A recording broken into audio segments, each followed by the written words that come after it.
pul kelmayib turgan holatlarda ongimiz aytadi, pul bo'lmaydi sanda, hecham pul bo'lmaydi deydi, yoki qarz ol deydi, yoki otangdan so'rab kel deydi, yoki turmush o'rtog'ingdan, endi kimdandir qanaqadir narsalaringni sot deydi. Mana pul bo'lmasada shunaqangi holatda ongimizga aytishimiz kerak, manda umuman pul keladigan joy yo'q hozir.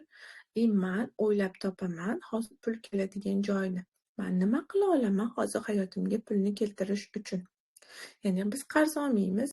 Qarz bu sizni juda katta energiyangizni olib qo'yadigan, rivojdan to'xtatib qo'yadigan, bir umr o'stirmaydigan holat hisoblanadi, vaziyat hisoblanadi.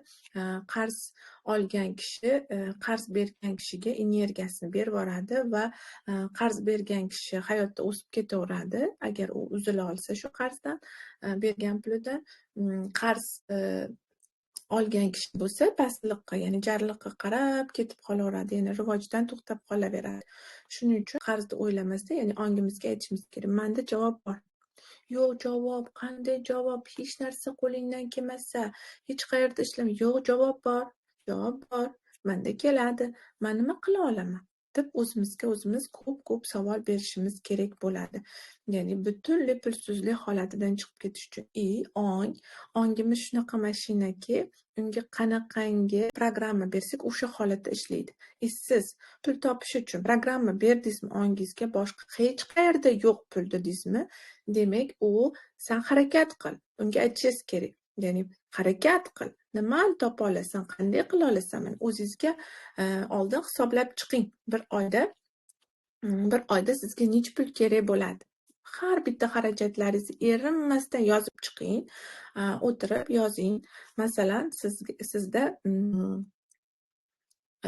xarajatlaringiz, kommunal to'lovlar, uyda xarajatlari, keyin oziq-ovqat, bular judayam muhim rasxodlar hisoblanadi. Bularsiz yashab bo'lmaydi hayotda, ya'ni bular birinchi o'rinda yozib chiqasiz.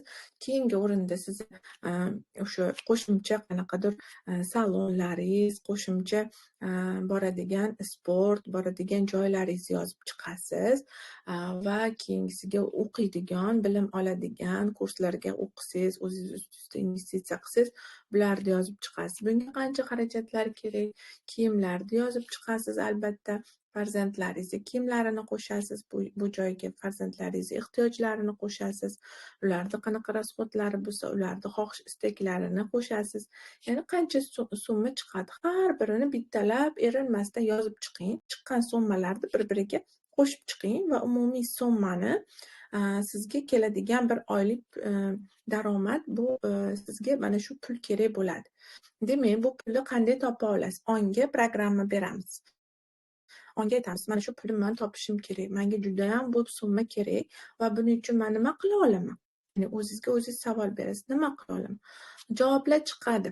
Albatta javoblar chiqadi sizdan. O'tirib yozib oling. Nima javoblar chiqadi? Nimalar qila olasiz? Nimalar qo'lingizdan keladi? Va har birini yozib chiqing. Va yozganingizdan keyin uni albatta eng qila oladigan, birinchi o'rinda sizni istagingiz, ya'ni qalbingizni xohishiga yaqinroq bitta javobni albatta harakat qilib bajarib ko'ring.